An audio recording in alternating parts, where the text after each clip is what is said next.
Welcome to the podcast with your favorite cash flow guys, Mike and Blaine, giving you the best advice while having a beer. When you're running a business, there are problems every day. Let Mike and Blaine help you out and guide your way. Cheers to the good times with Mike and Blaine for business, beer, and BS.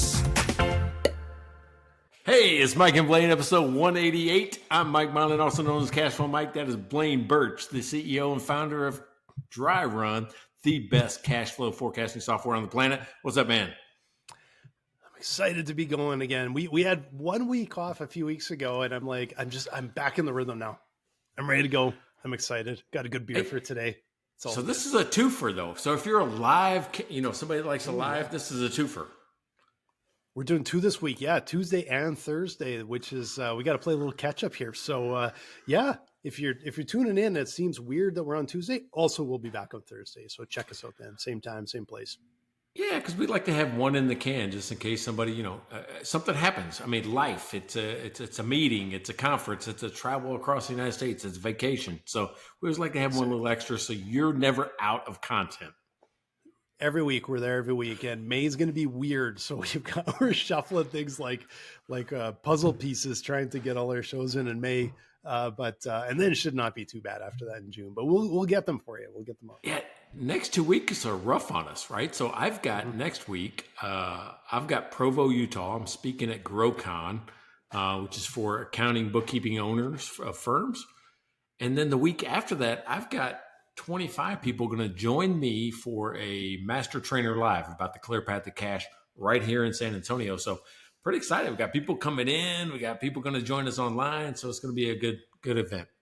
Nice, man. Yeah, it's that time of year. You get past tax season. Everyone wants to get going on stuff. So it's good to see. Yeah, there we go. So, hey, one of the things that we talk about, it's Mike and Blaine, business, beer, and BS. So what are you drinking, man?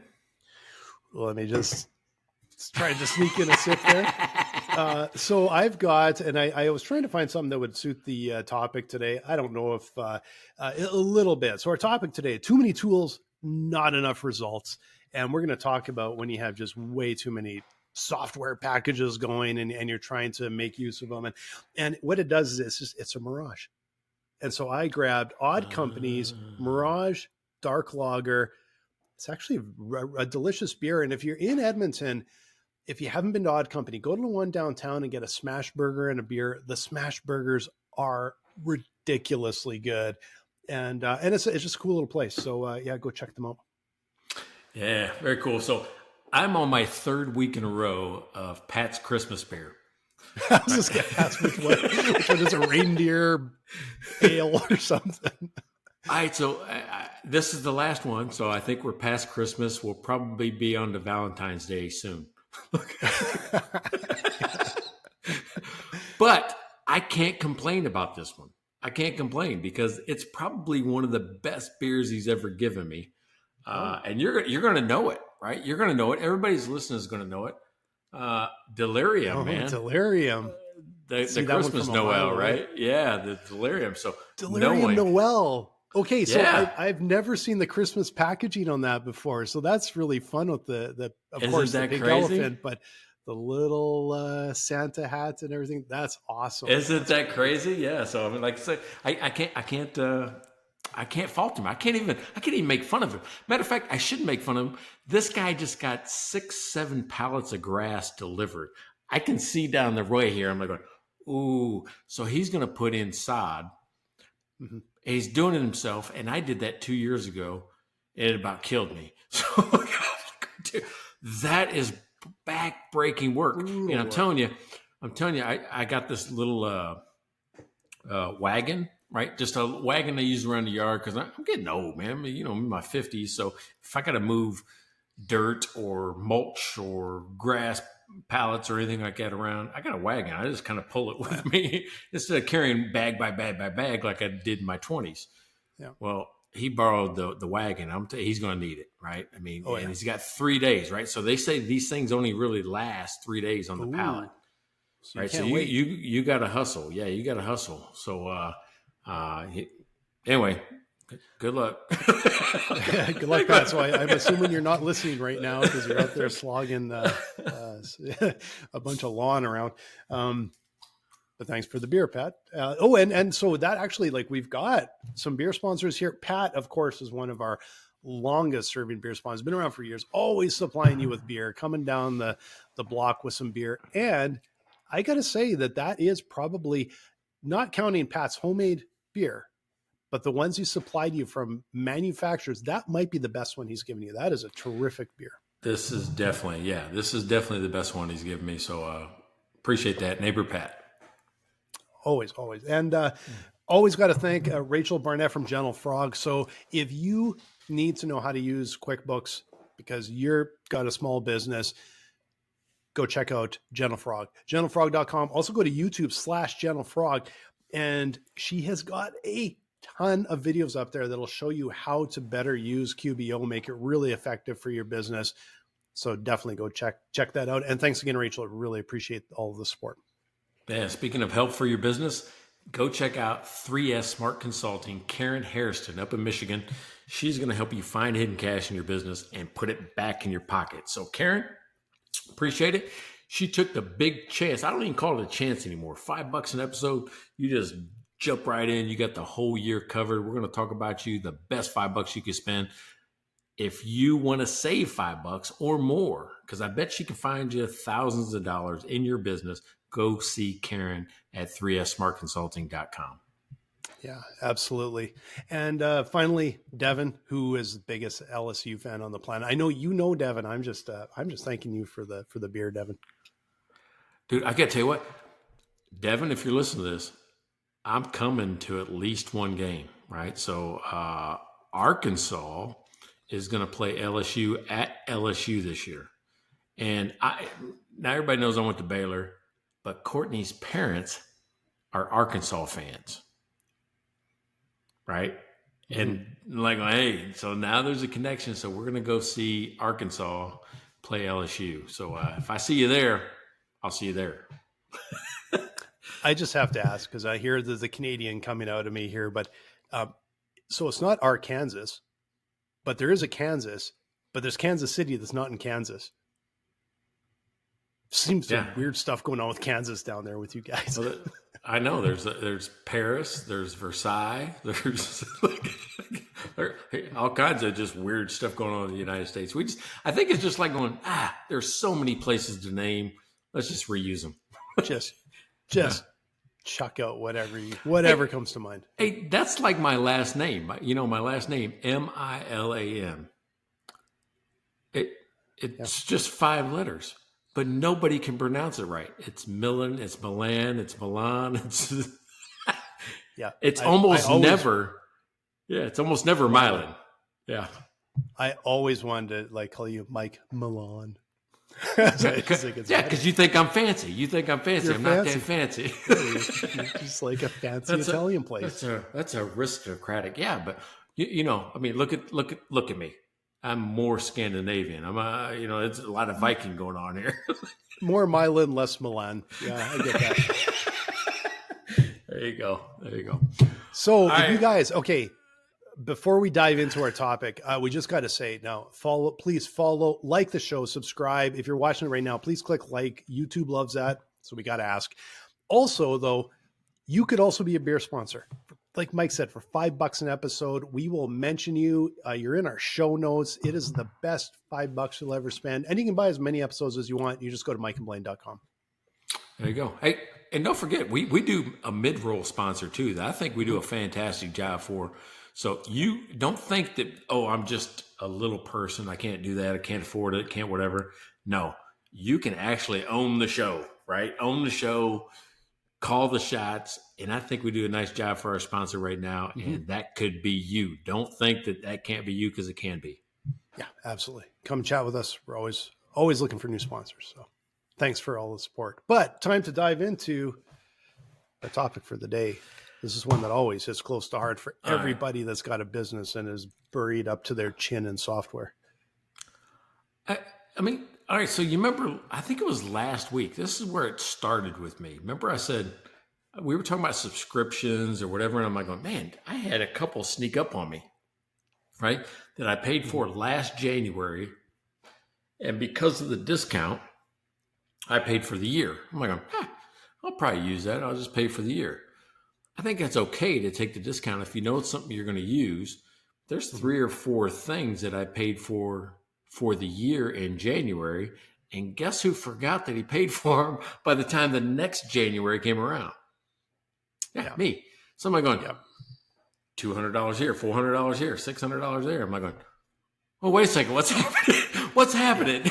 Money's just flowing out of the company like crazy, and it's the first month of the year.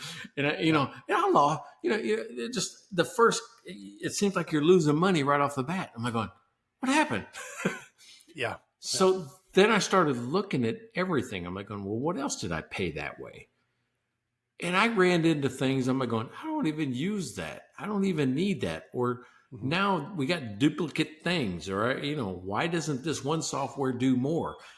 I think that everybody needs to audit just what they're doing and how they're doing it. And is it the best way? Are you spending more time managing software than you are manage your customer relationship?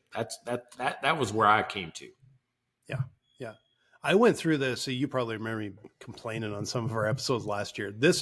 A lot of that stuff, like I got to stay on top of it now, but a lot of that stuff I went through last year where it was like uncovering deal after deal that was, software we weren't using, software that we were overcharged for, software that we had the wrong level, the wrong account, and just bleeding money. And right now, businesses, especially small business, can't afford the discretionary spending. They don't have room for that.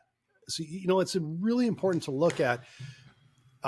It's not just about cutting the stuff out you're not working, you're not using, but also, are you putting, some of the stuff that you bought over the year that actually could really be helping, I'm just saying the royal you, really be helping a business.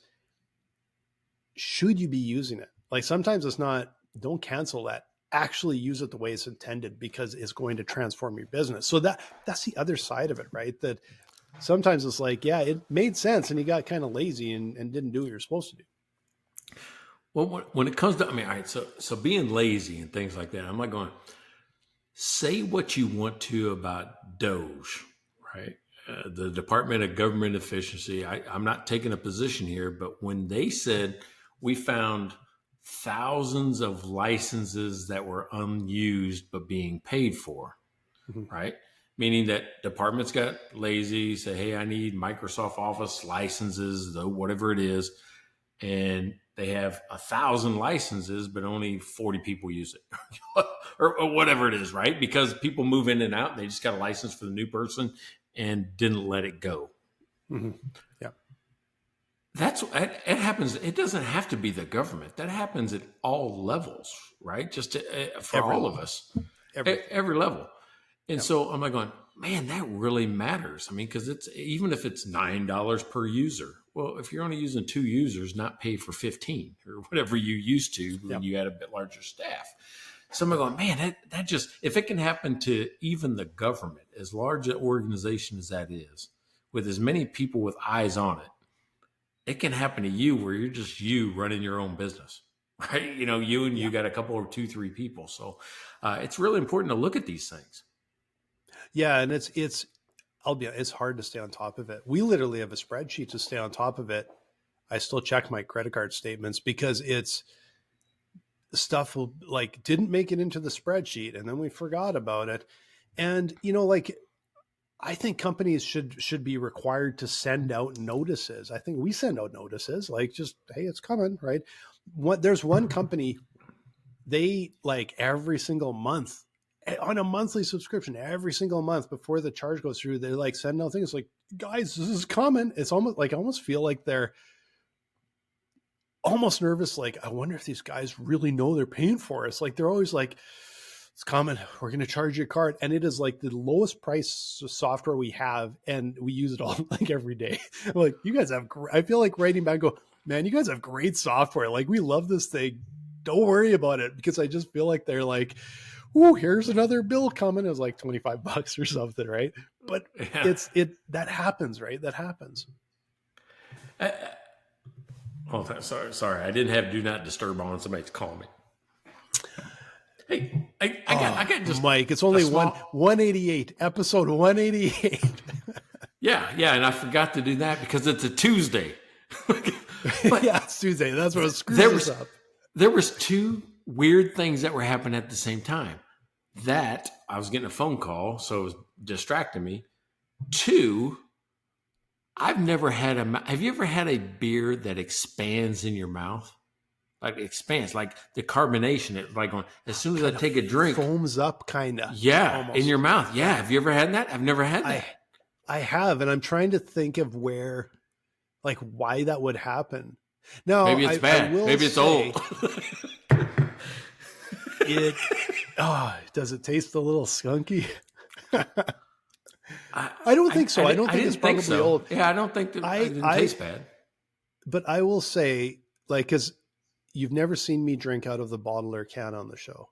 I always drink out of a glass. And anytime if I picture that in my mind of having that feel of that, it's right out of a bottle or can. I out of a bottle actually usually, and I don't know why. But I have a feeling if you poured that in a glass, you're not going to have that problem. Well, I mean, that's the way you're supposed to do it, right? Because, I mean, even Budweiser had that pour down the center and it allows it to escape because otherwise all that gets trapped inside you. And it probably just happens later. Right now it's happening in my mouth instead of in my stomach, right? So, yeah. So it was a little weird. It was like, what the hell? That hasn't happened in a long time. And I don't know if you know it or not, but I've drank quite a few beers, so I would know a little bit if it was different. Yeah, I would know if it was different. Yeah, but you know, those Belgians, the strong Belgians, like a Belgian quad or a Belgian double, like they're a little different. They're a little different. Yeah. That one's not one you drink out of a bottle. I think that. Normally I put it in a glass, but during the show, because of the camera, I give it a little bit extra look, right? Hey, he's actually drinking that beer and not something else. Oh, okay. I'll just fake it up.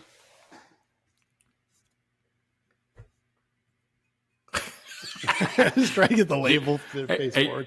Hey, you're not going to get the big bonus bucks for product placement in the movies. you know when they do it well in the movie because they'll have the label and it's just like it's not even aimed in the that's funny. We're not quite to that point yet. All right, so here's what got me thinking, and when I was writing this, I'm going, has there been times when I was overloaded with software? And I went back to the bar days where I had QuickBooks and I had this other POS that didn't talk to QuickBooks, so I had to do a duplicate entry. Then we had an inventory system that was kept in Excel. It was just like I had 4 or 5 different things that really should have been one. And I look now, even our catering was done on just fucking Word, right? Just like a Word document. So it's like all of these things that we were doing are now, I mean, I seen a coffee shop the other day use Toast for all of that, including a customer loyalty program.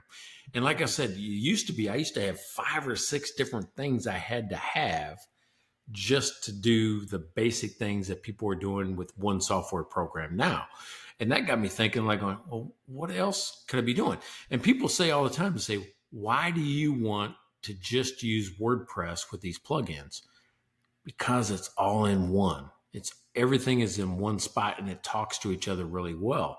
And every time I try to hire a contractor, they want to introduce another third software. I'm like, I said, I've built enough Frankensteins with all these different things stitched together that I want the things that play here. And if you don't know how to play in this ecosystem, then I can't have it because everything right now talks and plays and works well.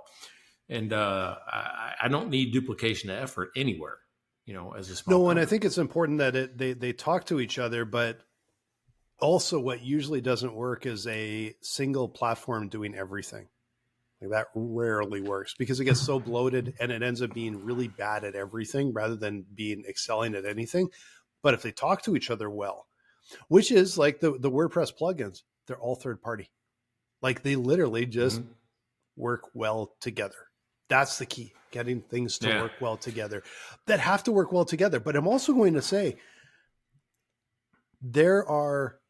it's your business software isn't every single thing talking together. It's the things that make sense to make them talk together. But I will say they should also be siloed. It's a little bit of need to know basis. And I'm saying this from a security aspect, because if every single thing was all plugged in and there happens to be a vulnerability somewhere, and it's just like it opens up your entire network. So the other side of this that I really think we should dive into a little bit is on the security side. It is incredibly important. It's paramount.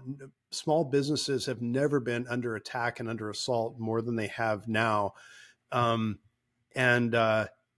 Boy, it's hard to keep track of that. So we look at that from even like a staffing perspective, a user access perspective. It's need to know basis only, not because we don't want you to know something. It's because we don't want any security gaps. And we are really conscious of us talking to each other. And if it doesn't need to, it ain't talking. And even though it's a pain in the ass, we have 2-step, 3-step. One of our systems, I think, is close to 10 different security levels that are all baked in because of that. So I do want to bring that up, that having too much software or having them all talk to each other, you got to keep a really tight eye on that. That's got to be in your spreadsheet as well, not just what you're paying for. No, I would agree with that, because every introduction of a third party introduces a new set of risk, right? Mm-hmm. Just does, because you got people coming in from their angle, right? So the way my website is set up is that I've got one that creates the membership, and that's the paywall, right? Which gives me a way to shut off access to some things and give you access to others. That's really what it does, is it sets the first gate. And then beyond that, I've got the course, right? So now you got the course, but inside the course, depending on the level of paywall, and I got 3 different ones, you might get 1 course or 2 courses or all courses, right? I mean, just based on what you paid for. Yeah. So, and the membership program doesn't do the course program. Now the course program is trying to do the membership stuff, but again, that's one that I'm like going, nah, they're really good at memberships. You're really good at courses. I'm going to keep you separate, because you said an all-in-one might not work.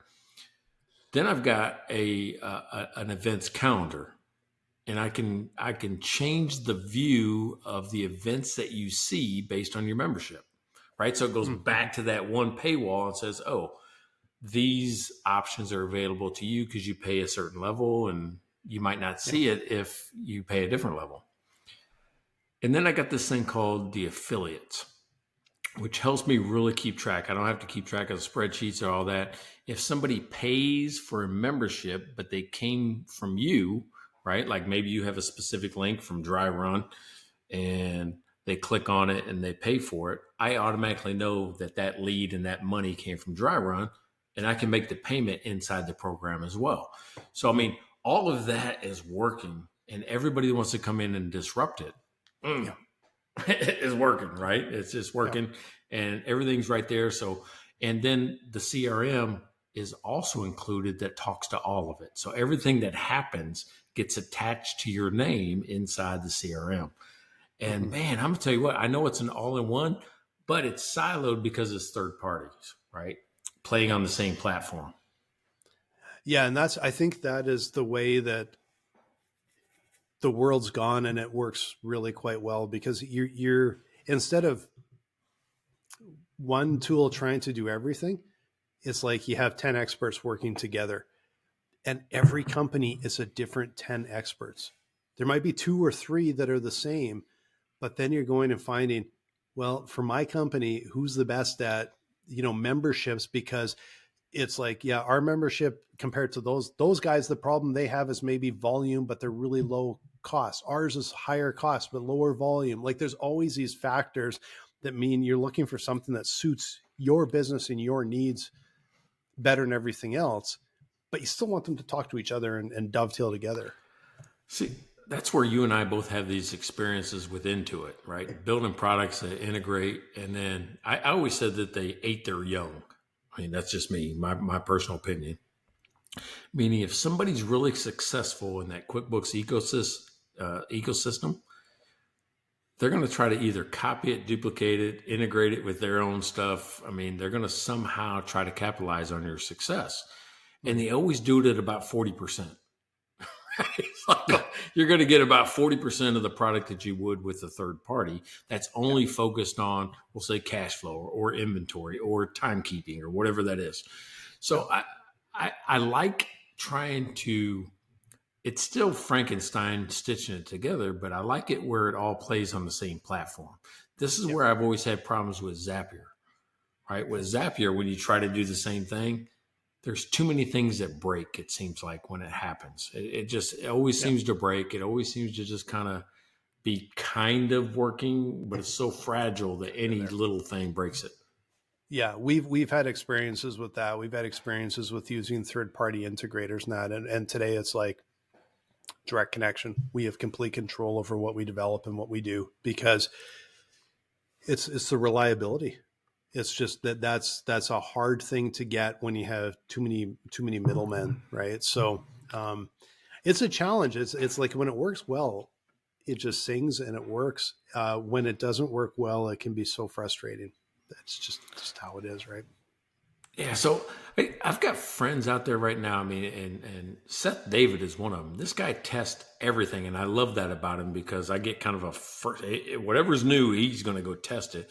Like from Notion to Monday to, it doesn't matter. He tests it. Yeah. And in some ways I see that all these things kind of do the same thing.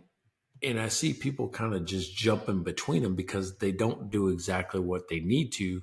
So then they end up with two copies of it, where ClickUp and Monday and Notion kind of all do about the same thing, but we end up with a little bit here, a little bit there, a little bit over here. And now I got three processes using three different softwares. And I think with a little bit of just thought process, a little bit of planning, you can use one. Maybe. Like we use Notion and we use it a lot. We also use Google Drive and just like everything that's on there, and like the Google suite of products, right? There's quite a bit of overlap, but the overlap is a little bit, you just kind of know where it makes sense. So it's kind of weird. Like we wouldn't get rid of either, but it's the same as like we have Slack, email, text messaging, kinda, and even like messaging sometimes in Zoom and things.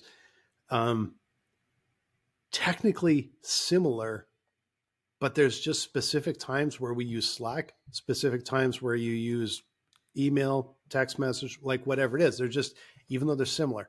So I think there's that point where if you try and make one do everything for you, there's probably a reason you were doing more than one.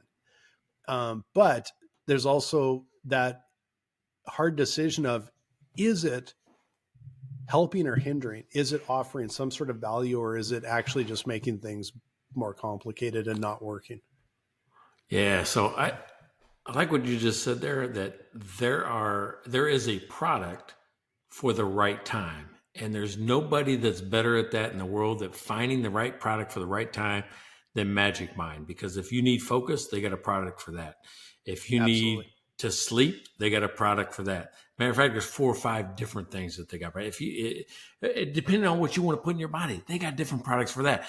If you're in the morning and you said, this is the day I got to get things done, I tell you what, the product that we take right here in my house, the Magic Mind for focus, is the one that you got to do, because you're going to be dialed in. There's going to be no distractions. There's going to be nobody that gets in your way. You are going to get so many things done that you're going to say, why on earth did I not find this sooner? Well, it's easy to find.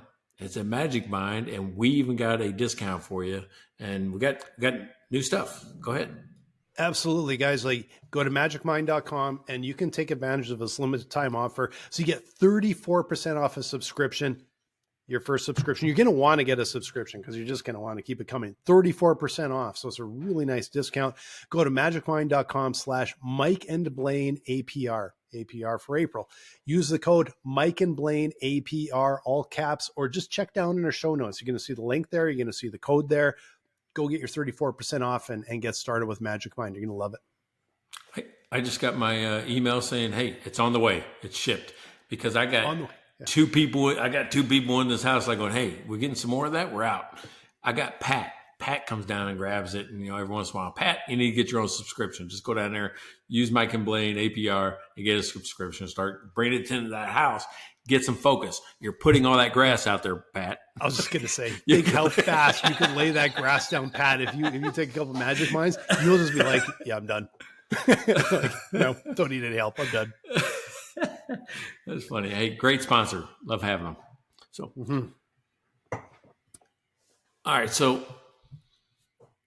Notion does so much though. All right. So is there an opportunity for people to be overwhelmed by software? We're just talking about Notion that does so many things that I got overwhelmed by it. When a company I was working with, that's all they use. And I'm going, how do you guys do this? I mean, it's like a whole new language I had to learn.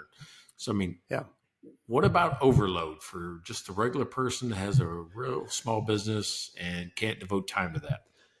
It absolutely can be. But also I think sometimes you just use it for what you need it for and don't worry about the rest. Like Notion for me, and I'm looking at a Notion page right now. That's where we have, I've got the sponsorship stuff on. I got our sponsors. I got all that stuff in a Notion page, right? For me, I use Notion mostly as just it's almost like Google Docs a bit. A little bit more organized, a little bit easier for me to find stuff, more searchable, a little bit nicer to look at, all that kind of stuff. But we also have, and I didn't build it, co-founder who is way smarter than me and can do all this technical stuff, has built systems into Notion where it's like grading and forms and things. So as we're talking with customers and potential customers, and we record all of this, like we're always putting in notes, and so everyone can track what's going on with everybody else. And it's got these really nice, tight little custom, almost like little surveys. It's so easy and so fast. We don't have to do that. He's like expert level of Notion. Me, I'm like, make new doc, type, done. That's all I use it for, except for when other people have made systems for me. So I don't think you have to be overwhelmed with it if you just use it for what you need it for. And you don't, it's one of the things we talk with our clients about all the time when they're getting started. Let's just keep it simple. What are you doing now? Let's take a step here and make it what you're doing now easier, but kind of feel like what you're doing now. Let's get started easy. It can evolve over time because you can do a whole pile of fancy little things in there. Don't try and boil the ocean. Just start and get it easy. Make it easy, right? And I like to look at things this way, like one in, one out. If I'm going to add something, I got to get rid of something, right? There's something that's underutilized. There's something that's redundant. There's something that's not fitting the bill anymore. So it's not an absolute one in, one out, but it's like going, if I'm doing this now, it's taking the place of something that I was struggling with, right? So maybe it's a spreadsheet I give up on. I don't try to now do both. Some people do both just because they don't have the safety, right? They're like, I'm giving up on what I'm comfortable with. And when I move to this new thing, I don't trust it yet, right? Yeah. So some people will do it that way. I like to just say, hey, look, one in, one out. And what I've found today, I found 3 different pieces of software that I just don't use, right? Just don't use, even though I kept it past the trial period. I've been paying for it, just not using it like I thought I would. And this is maybe, 6, 10, 8 months later, whatever it is. And I got into the habit, and maybe it was you that told me this, that as soon as I start a trial, I'll go to like 5 days before the end of the trial date and set a calendar event that says, cancel this. I do it all the time. Every time. Just cancel this so I don't forget, and I'm not paying for something that I know I'm not going to use or I don't forget about it. Yeah. And not every company makes it easy to cancel. That's what No. I've learned. And if Holy I sign up for an shit. annual, I do the same thing. I'll do an annual, and about 3 weeks before the end of the when it renews, I have it pop up on my calendar. I never used to do that, but you get caught a few times and you learn your lesson and go, yeah, put it in my calendar because I don't want to forget. Right. And a lot of places don't send notices, to let you know what's coming up. Right. Yeah, I mean, and it's the easiest thing in the world. I mean, yeah, it's going to take you 25 seconds, but dude, it might save you hundreds or thousands of dollars in just unwanted subscriptions. Just that I one will thing. tell you that, you know what, if there was a bank or like a credit card company that brought out a credit card and the only thing that they said, I didn't even care about points. They just said, you can set like every subscription you have, you can turn on a toggle that says you want to confirm it every time, or we won't run it through. Send a text message. Yes. They did that. I would be on that credit card right away because it's so hard to keep track of everything. And some stuff I'm like, yeah, okay, I don't need to remind me of this one. We use, like, it's awesome. We use it every day. We know we're using that one. But all these other ones, I would just be like, just confirm with me first.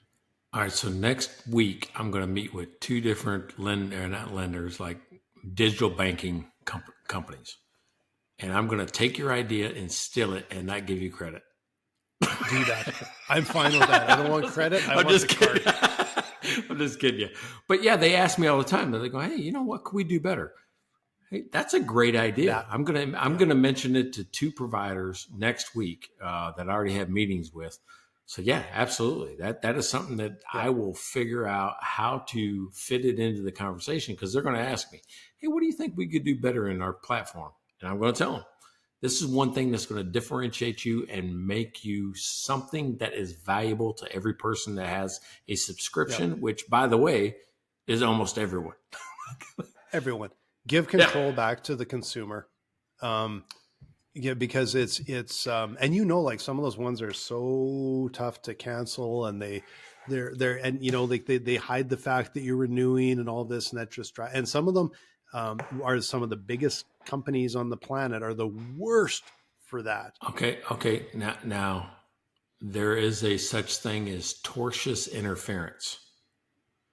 Because what the other company, the person with the subscription will say is, I have a contract with Blaine that he agreed up front to pay me $9 a month in perpetuity until he cancels.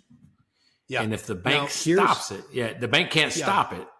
They should remind you though, I guess. But then the bank has enough pull to go to the current administration and say, we need a law that requires them to give 30-day notice, 1 week notice, and a 30-day refund policy. Yeah.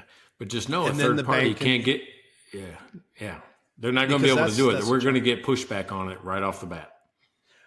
I get it, but it is such a big problem that if there's smart people out there, they can solve that problem. And it could even be honestly, like, I'll buy your subscription and I'm sending the dollars. The bank is sending the dollars, but the company on the other side has to actually click to take my terms that I'll be notified, or I'll stop payment on whatever freaking day I want or whatever. Right? Okay. So maybe that's the first step. They don't have to do anything but notify you. Hey, by the way, the subscription is being paid. Not stop the payment. I don't think they can do that. That's going to take some type of change in law like you're talking about. But they could at least send you just like they do now. Did you make this payment? We didn't know you were in Acapulco. We thought you were in Edmonton. Yeah. Yeah. Let us know that it's coming up. And maybe there's services out there that are doing that, but it is an enormous issue, and we shouldn't have this kind of enormous issue. And it is something like, I don't like over legislation, but this is kind of almost like the second episode we've talked about this, because it is such a big problem for people and such a big problem for small business that right now can't afford an extra dime, let alone $1,000 a month or whatever. And I'm not saying you break a contract. If you sign an annual contract and you're going to discount because of it and all that, it's the renewal without saying anything, without, like a year later. And it's kind of like, we're not going to say anything. Here you go. We got your money. and we'll notify you after any sort of period where you could ask for a refund. That kind of stuff is, I find, just beyond underhanded. I would agree with that, right? So I think notification is possible. They already know when it's scheduled. They already, I mean, hell, USAA tells me upcoming, bills, and they know when I got things scheduled. Yeah. Why can't you just remind me with a text or with an email? Hey, by the way, this week, here's your upcoming bills. And I go, oh, I don't want to do that one. Right? Exactly. And then, so, hey, these are all subscription based, right? But let me talk about something that I did today. I deleted, and I'm a Apple Mac person, but I deleted numbers and Keynote and whatever pages, because I'm like going, that's just taking up space on my computer. I never use it. I've never opened anything on it. I deleted it. I'm still kind of like between Google, because I got the Google Suite and I got the Microsoft Office. But I use Microsoft. Yeah, I use Microsoft for almost everything. But Google has a better cloud storage program. I don't know what it is, so that's why I like it. I've maybe created a handful of documents ever in Google. I don't like Google, the Sheets. I prefer Excel, right? Yeah. Doc is not bad. I'll create a Google Doc because it's just easy. It's just text. But man, we shouldn't have to have both of them. Shouldn't have to. Yeah. And honestly, I could actually get rid of, I don't think I get rid of Google because we use it for other stuff. Even the show, we've got stuff uploaded here and there and all that. We track things and it's better for collaboration, everything. I could actually technically get rid of Microsoft Office and move completely to Google. But it's just kind of like, when you want it, you want it. When it's there, it's there. When you need it, you need it. And it's not a high price. If it was a higher price, it would have been gone a long time ago. But it's not. And it is one of those things like where it's just, I don't know when I know the difference, but I know the difference when I want to do an Excel doc or Word doc versus like Google Sheets or whatever. Like I kind of know. And a lot of it has to do more with collaboration for me. All right, so that leads me right to cloud storage, right? Because Google, I really only have the cloud storage for shared documents between all of us. Other than that, I mean, and I don't like iCloud, believe it or not, except for photos, because it's so hard to search and find shit. I can't find anything on iCloud. OneDrive is just connected to everything. Stuff. Yeah. OneDrive is connected to everything. So that's kind of, because I use Microsoft Office a lot. But I find myself using all three of them for different reasons. I'm like going, is it really necessary? So this is my thinking is there a way where I don't have to use all three? And I don't think I can do that, without giving up on one or the other. It's because they just tend to be a little bit better than the other at something.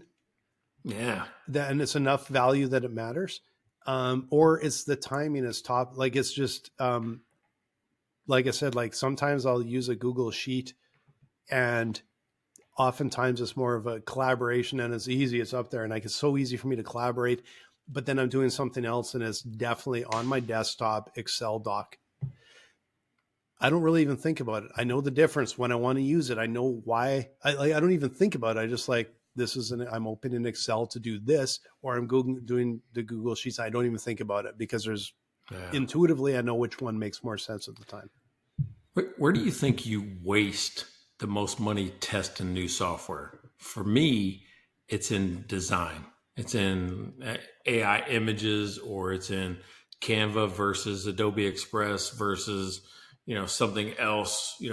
Where do you waste? Because I'm always testing, trying to figure out what's the right thing for me. And I kind of landed between Canva and Adobe Express.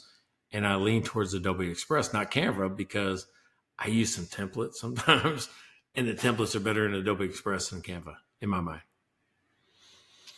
I use Adobe Express purely for some of our podcast templates because they're just fast for me.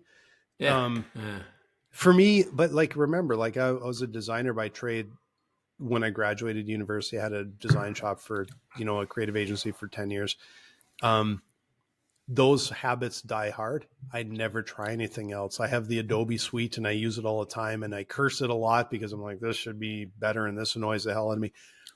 But I can do that stuff in my sleep. So but that's because that's just industry software I've used forever.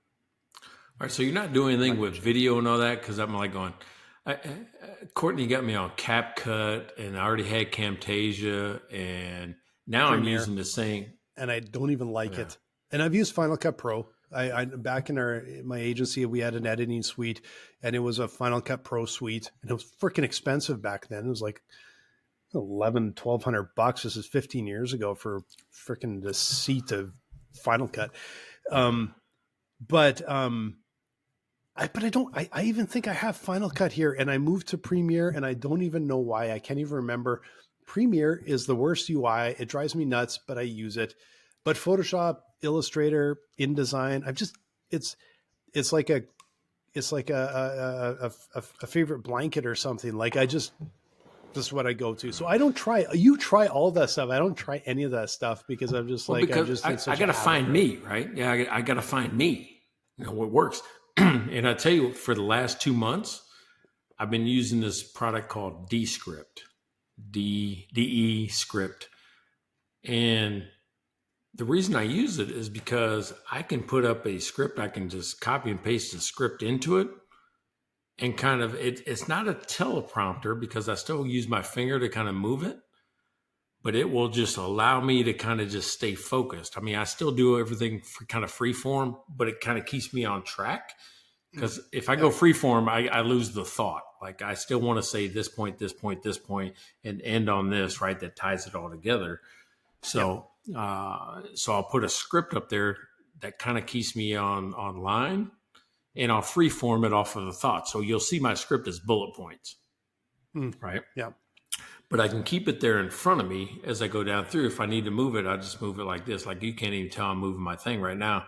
But then it's got this thing called eye contact. So even if I go from the camera to the script, you know, if I don't move my head like that, but camera to the script, the eyes stay up there on the camera. Oh, that's handy. Yeah. So, I mean, I can look at the script and not feel weird about it when I go back and watch the video.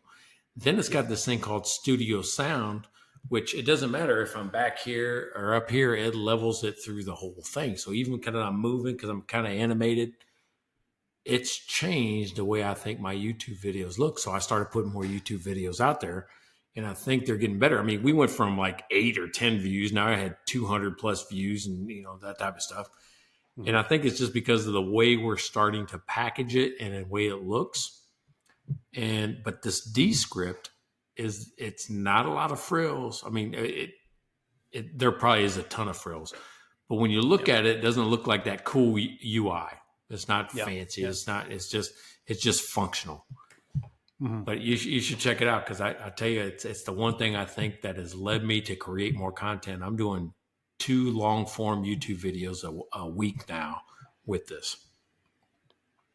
I'll take a look at that because I'm kind of have a bad habit of just like, I'll record a Zoom video, dump it into Premiere, chop it up, done.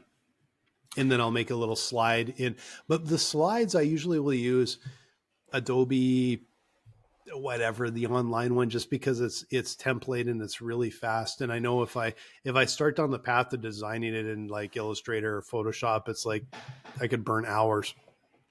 So it's that kind of stuff to me is kind of like, I don't like to look at it too much because it's like, well, it's good enough, but it's not. It frankly, in my heart, it's like, that's not good enough, but it's good enough because I can't dive in and spend that much time on it. Right. Well, to me, I was spending a lot of time on just reshoots, like, I flubbed that sentence. I said the wrong word. I said this. Well, the reason I was saying the wrong word is because I was trying to memorize it. When I have that script, like right below the camera, I have the script right below the camera. I can be looking at the script like this, but it adjusts my eyes up there. I'm reading the hard parts, and it changes. I'm not doing 10 cuts at it. I'm not doing, all these different takes. I'm doing 1, maybe 2. And if it's 2, it's because I'm like, I didn't like the way it started. Yeah. If I get 15 minutes in, I'm just going with it, whatever it is.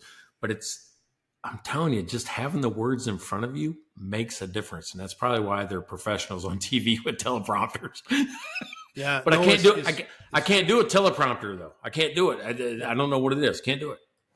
Like when I do our, take advantage of this limited time offer, I'm reading it, and you can probably tell. And with, I've got a couple other podcasts, and I write out the intro. The rest is ad hoc, right? The intro I've changed, so I actually will read the introduction, and I'm sure people can see my eyes going like that. But it's better. Like so if I could get like Riverside, if you're listening, if you could make it look like I'm looking straight at the camera while I'm reading stuff, or you could do a teleprompter over the screen. We are full of ideas today, aren't we? Like, hey, go check out my YouTube, man. Cash on Mike YouTube. You'll see in these 15, 20-minute videos, I've just been putting the new stuff. You'll see maybe it looks weird every once in a while, because I think it might look weird every once in a while because it adjusts my eyes. But most of the time you can't fucking tell. Still looking. No. Yeah, like it's not side that of the bad. head. Yeah. It's actually pretty good. It's like eye contact, camera or something like that. It's really weird. So as long as I'm kind of in this area, it keeps my eyes up here and not down there. And it's not moving back and forth like this. Yeah, not at all. But see, I need that as a plugin for like Riverside or Zoom or something. That would be really handy, because those are the ones I use, and but they should have a teleprompter built in, so it's on screen and you can see yourself and you can kind of read, and it does that. Like that'd be really slick, right? Yeah, one of the things I love about this show is that nothing is scripted. Nothing. Even the intro. I mean, we got the one in, the recorded intro with the song, but that's the song. But as soon as we start, what we say every time, it's just what it is every single time. I love that. But what's funny is I told somebody today, I said 188 episodes in, we have a rhythm. It's like 9 to 11 minutes, we switch to the topic. At about 30 minutes, 28 to 35 minutes, we go to the mid-roll. And then about 50 minutes to 60 minutes, we end. Mm-hmm. It's a natural occurrence that happened, not something that we planned. I had to figure out those times by looking like, oh my God, it's almost every time we're around this time. Yeah. And they moved the clock. I don't know if you noticed that in Riverside.